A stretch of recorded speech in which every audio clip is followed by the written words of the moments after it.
Ир кеше белән хатын-кыз үзара аралашканда билгеле бер әдәп кагыйдәләрен үтәргә тиешләр. Алар бер-берсенә һәрвакыт чит-ят булып кала. Әлбәттә, монда сүз бара чит-ят ир һәм хатын турында. Шуның өчен дә турыдан-туры күзгә карау, турыдан-туры йөзгә карау ислам дине тарафыннан тыела. Һәм дә инде әгәр дә без аралашырга теләсәк, без аралашырга тиешбез шушы хатын-кызның туганы янында гына.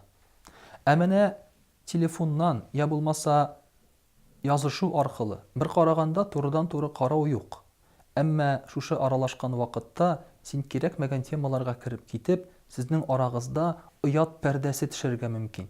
Һәм сез бер-берегезгә якынайып китеп очрашкан вакытта, аннан соң инде гынахка кирергә мөмкин.